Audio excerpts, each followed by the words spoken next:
Hey everyone, it's Nikki and Jim, and we are keeping it real. How are you doing today, Jim? I'm doing great. We're covering some great subjects today. We are. Tell me about them.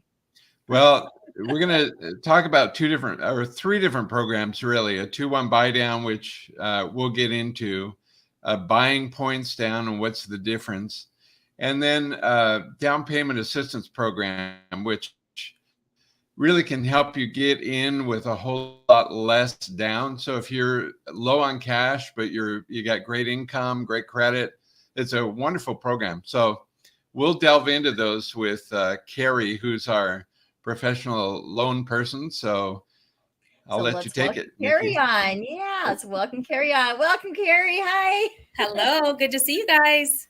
You You guys, too. I got to put, first of all, I got to make two little announcements. So it's International Women's Day to all the women out there. Hey, Whoop, whoop. I know, right? Yay. Let's keep making ourselves even more amazing. We already are. I know so many strong, beautiful women in my life, and so And thankful for each and every one of them. So that was, happy Women's Day to you too. thank Thank you. you.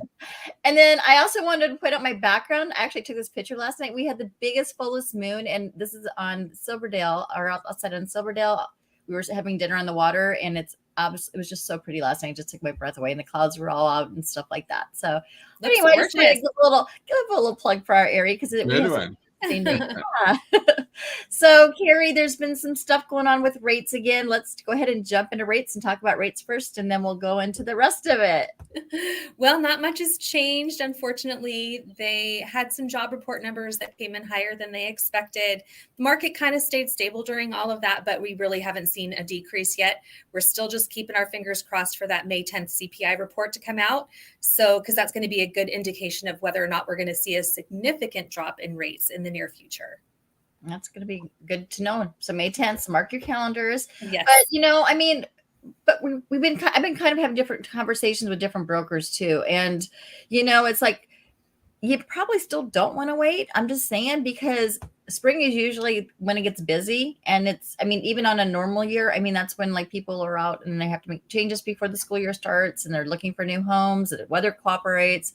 So that's usually the busy time. And if that does happen in May and it goes down, and all of a sudden more people decide to start buying because the rates went down because they've been waiting for it, then guess what's going to happen? There's going to be competitive offers like you guys were in last year, and that's not necessarily a good fun spot to be in either. Whereas if you go shopping, if you go shopping now, and yes, you might have a little bit higher rate, but you can always refinance, right, Carrie? That's exactly right. And it's a valid point because I think everybody believes if they continue to wait, the housing market is going to get better price-wise and the rates are going to go down, but home prices always increase. We keep on talking about that. Home value, that's the wonderful thing about buying a home, is that it continues to increase in value. So our topic today is a really great reason to listen today, because there are solutions that can happen for you purchasing a home right now versus waiting. And like you said, we can always refinance. Yes, exactly. So, so I guess we're going to be talking today about buy downs. And so I know that there's like, you can buy down. There's like a buy down where you can buy the rate down. There's a 2-for-1 buy down, a 3-for-1 buy down. Can you explain the difference between those? Yes, because there's a whole lot of verbiage that goes along with all of that, isn't there? So the difference. You don't know. Unless you're doing that every day and you're coming across it, a lot of the times you hear these terms and you think but maybe you don't really know. So I want to make sure it's going to be really, really clarified. Oh, absolutely. So when you price out a loan, it's based on basis points. And so there's always a scale. And in order to get the rate lower, you pay less basis points for it. So you're basically paying the difference between a par price, which is 100%, or going down to like 99, 98. And a permanent buy down, you're kind of stuck when you buy that. In order to recoup that money, it will take several years to do that. So right now, the hot thing is to do a temporary buy down, which you can do a 3-2-1, a 2-1, or a 1-1. And what that means is if you were to do a 3-2-1 buy down, the very first year you do the buy down, your rate will be 3% lower than the current rate. Well, okay. So hold on. So if I go in and I talk to you and I'm going to buy a house and you tell me my rate's going to be 7%, if I buy that down, I do a 3-for-1 buy down, then I could have it at like 4%. 4%. Did I just hear you right? I mean, like we're back in Yes. that time again almost. I mean, I understand it's for what, the first year, right? Just the first For year. the first year. Okay. And very important to point out that you need to qualify at the 7% rate. Right. Okay. So that is a key factor because it will start to increase. Every year it goes up 1%. It's prime time for you to refinance once the rates start going down, though. So this is a temporary situation. So it can save a lot of money, though, quite honestly. And the good thing about a temporary buy down is the funds that you pay for that temporary buy down go into an escrow account. And as they sit there, they pay out the monthly interest. So the difference between the 7% rate and that 4% is going to get paid monthly out of the escrow account. If you were to refinance, that money remains yours. That's awesome. It is awesome because you can either use it as a principal buy down when you do refinance, or you can apply it to your closing costs. So it becomes a no cost refinance. Wow. So there's a benefit to it. The permanent buy down, the money just goes away. The temporary buy down, the money stays yours, which is huge when it comes to wanting to refinance within a certain period of time. And I mean, and if, you know, what we're hearing out in the industry is it's supposed to come down, or it might come down in May. I mean, like, depending on what there's a lot of things that change it. But if it does come down, I mean, you could really do that pretty quickly if it does get that low, or later on, or, you know, whatever. I mean, so it gives you some time. And then I know most people, like we were talking about jobs before we jumped on here. And, you know, I mean, what was the percentage that you said that people like normally, like if you're a regular worker, not a real estate person, like I was. So if you are a W-2 employee, the national average is for your pay to increase between 1.5% and 2% per year. So after the first year, if you were to do a 2-1 buy down, your interest rate would go up after the first year to a full percent. So when you look at the fact that most wages increase by 1.5% to 2% per year, you're going to have the money to make up for that gap. So it kind of offsets it. So that's kind of cool. I mean, it kind of lets you have just a little bit of breathing room when you first get in. And, you know, I would put it in savings and just save it and just, here you go. You know what I mean? Like what I would have been spending, I would have just taken and put it in a savings account. So then you have a little bit more of a buffer too. So. Exactly. And one thing you have to keep in mind is most people don't put 20% down on a loan. And in order to do a refinance, you have to have 20% equity in your home. So you also need to have some time for your home to appreciate in value and for the loan balance to be paid down a little bit as well. So most people, generally speaking, will not be able to refinance after 3 to 6 months because they don't have the equity to do it. Makes sense. So that's why this temporary is a very good solution to a very small problem at this time. Just, you know, putting a Band-Aid on it. Yeah, definitely. Gary, we had I don't know if we're going to put up that one slide, but you gave an example of, say, a $410,000 house. It was, I think, the other slide.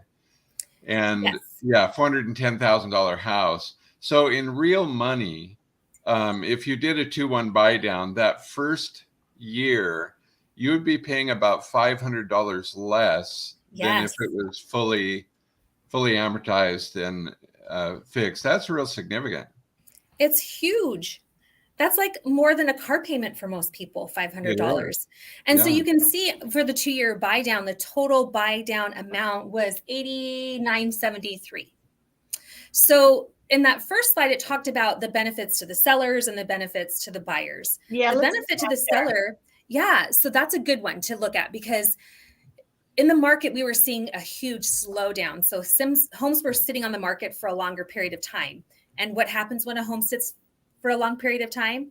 You have to drop the price. You have to drop the price. Exactly. So one of the solutions was, instead of dropping the price, offer a seller credit to do this temporary buy down. So most people do $10,000 increments, correct? When they reduce the price of the home? Typically, yeah. Mm-hmm. So instead of doing a $10,000 reduction, add in an $89.73 seller credit to cover that 2-1 buy down for your buyers. And, you know, one home, that one that you actually saw the example of, this was something that I did for the agent that was selling that home, and they put it on the MLS, which is where all of the listings are for real estate agents to go on and look at what properties are on the market. And he put that on there. So the buyer's agents knew that this particular home was offering that buy down for the buyers. So that's a huge tool for real estate agents as well. Right. I mean, it is huge. And I mean, it's like the seller just saves some money. I mean, long term, I mean, that they just save a whole bunch of, well, I mean, not a whole bunch, but they save money versus bringing that price down. So, and it could potentially be a tax write-off. I'm not an accountant, so I cannot give you any tax advice, but it could potentially be a tax write-off to offer that credit as well. Okay. And then, of course, the buyer's advantage is that your payment will be close to $500 less per month. And it doesn't have to always just be paid by the seller. It could be paid 100% by the seller. It could be cut in half between the buyer and the seller, or the buyer themselves can do this as well. Because like I said earlier, it is your money and it remains your money. So it's just putting money into a savings account for you for later on. Great. Very cool. Okay. Okay. So, what else? I mean, what about just buying down rates? So, I mean, I know that, like, I think when we bought our house, I know that we were refinancing or whatever we were trying to do. I think we tried to do that, is to buy down the rate a little bit. How was that comparing with this? I mean, you said, obviously you said that there's a couple great benefits with this, but if you just wanted to go with a permanent one, is it cost more? I mean, is it the cost similar? How is that? What's the difference? It is much more expensive to do a permanent rate buy down. Okay. But the idea is because you're going to stay in that for a longer period of time. So it's going to take about 5 years minimum to recoup the money that you used for a permanent buy down. And if you were to refinance before then, that money is gone. It's a wash. You lost your investment. So it's a good solution for people that are going to stay in a loan long term. And if they have the funds to do it and they want to be able to save that monthly payment, and that's a really good tool for people that are selling a home and have equity and are using funds from that equity to use for down payment, closing costs. And then that also gets added into the closing costs or the buy down points as well. Nice. And about how much money are we talking about? I mean, to buy it down, say a point on, say, an average $500,000 house. You're going to pay about $6,000 to $7,000 for 1 point. Okay. So if you look at that the 2 point was just under $9,000. So it's definitely less expensive to do the temporary. Okay. Excellent.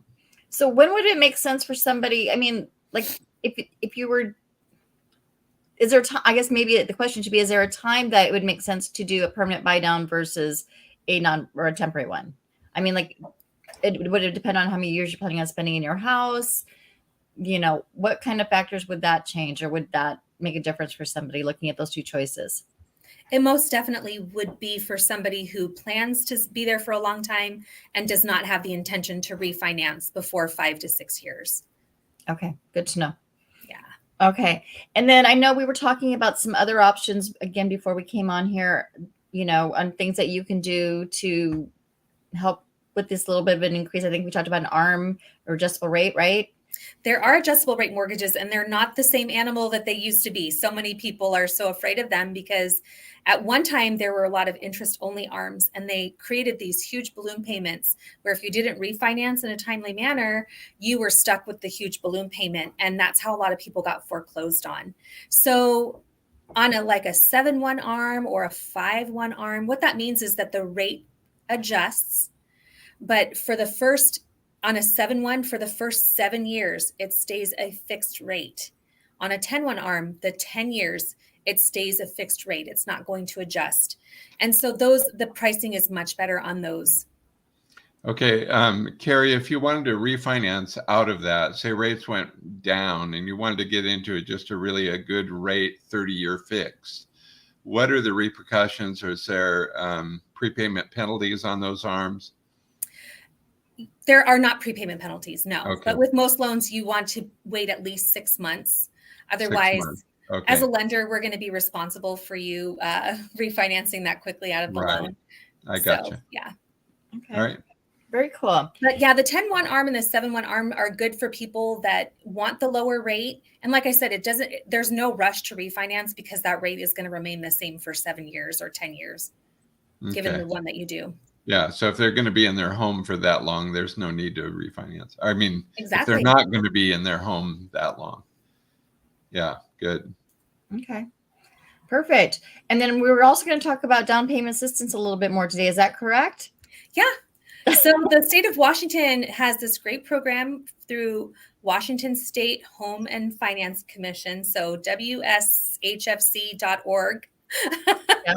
And you can check the rates on there daily, but it's really great for people that really want to get into a home, but they just are having a very difficult time saving for a down payment and for closing costs. So like here you're talking about, for instance, like my kids, right? So like if I had a kid who, isn't maybe like he's, has a decent job and he's making, his money and stuff like that, but he doesn't have a lot in savings. So this might be ideal for someone in that situation, right? Not necessarily always a kid. I mean, my kid's like a grown up now, but it would be. That's a great example. And that's the typical person who is helped is a first-time home buyer who is having a struggle saving up for that down payment. And there are several, people don't realize that you can also do a conventional down payment assistance loan. If you're a first-time home buyer on a conventional loan, you can put down as little as 3%. And the state of Washington does a grant that covers that 3%. For FHA, it's 3.5%.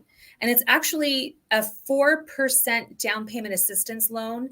And it's 4% of the loan amount. So sometimes there's a little bit extra that can help cover the fees for doing that program. And also whatever is left over goes towards helping with closing costs. So the idea behind it is that the state used that. And I was going to say, I think I had a client one time who used that program. And I mean, it was like so little walking in. If I don't remember, she even had to pay anything actually. So, if you couple it with a USDA loan, you can do it. And also VA, people don't realize that there's down payment assistance loans for VA, even though it's a 0 down loan, as well as a USDA loan, they're 0 down, but the money kicks in to cover the closing costs on those loans. And closing costs are typically about 3%. So 2 to 2.5. Yeah. Okay. I was gonna say 2.5. Should we say 2.5 to 3? I think usually just to be on the safe side. So, and a lot of times we're a little higher, so that's kind of a good thing when Yeah, it's always better to have too much. Right. I try to go a high number better they come in with less. Exactly. They're more excited and happy with me. But yeah, I mean, it was a great program. You do have to take a class, a first-time home buyers class, which is great. It's great information. I actually taught those for a while and stuff, and I just don't like talking in front of people like that. So. And you get a certificate. But I don't want to talk in front of a group like that. That's fine. We could be on video all day long, but don't put me in front of a person. Exactly. That's hilarious. I know I'm weird. What can I say? But yeah, I mean, it was a great program, and it is. And one more thing about it is people don't know how they pay it back and if it has interest. And that's just one other thing I wanted to touch on really quickly is that it is a 0% interest loan. It sits as a silent second. So it's just kind of sitting there waiting for you to either refinance or sell your home. And when either of those occur, you're paying that loan back. What's a silent second? Like there's different types of, there's different kind of liens that you have on your house, and it's a lien. Yes. It is a lien. So it's a lien. Your first mortgage is going to be your FHA loan, your conventional loan. So that is, and what that means is if anything were to happen and you were to default on that loan, that first lien gets paid off first. And if there are extra money, funds from the equity, then the second position gets paid off. Right. So it's silent, meaning you're not going to get statements showing you what your payments are or anything. It just is going to be recorded with the county as a lien on the title. And like I said, it just sits there and it accrues 0% interest throughout the life of the loan. Which is super cool. I mean, it's that's a really cool program. And, and again, I was just talking to one of my kids the other day. I keep bringing it back to them because we've been talking houses lately, but I was just talking to them and I'm like, but you can't, there are programs that you can get into houses like that with very, very little down. And they have all these things. I said, but my biggest thing when I was talking to Jim about this, I think last night too, is like, I never asked those questions when I mean, they might not have had these programs either back when, I was in California. 30 some years ago, but they do have those programs now, and it's like, you're kind of silly not to check it out. I mean, if that's what your goal and your dream is, that you want to be able to own a home and get into your house and start doing that, go talk to somebody and find out what the answers are, because there's so many things out there that can be so helpful, and it's a good deal. I think that's so true. I mean, all three of us have adult kids, and I think a passion for all of us is to see our kids get to have what we have. Exactly. And to get into a home. And so what Niki's saying is to find out if you are parents like we are, and you have adult kids, also, this is a real important thing to know, and let your kids know about this, and come see a lender to see what it's all about. Just full disclosure, I just did this 2 years ago, the down payment assistance program. And so there's a little higher rate, I think, but because I bought at the right time, and I know that, I did get to refinance and get my mortgage insurance taken off, which was $400, and I got a decrease in interest rate about 2 points. So there's all kinds of benefits, and you gain equity just by getting in. So for our kids or anybody that's listening, you can start building equity. Big deal. Very true. Very true. And one other thing, it does have an income cap, but it's very high, $160,000 a year. So if you're needing down payment assistance and you're making more than $160,000 a year, I think that's, it's really designed for people under those income limits. And for people that make under 80% of the AMI, there's even more assistance. So AMI is the area median income. Person? Carrie, is that a couple or per person, the 160? Is that a couple?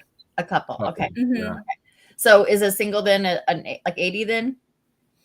It's the household. Okay, it's household. Okay. Yes. Okay.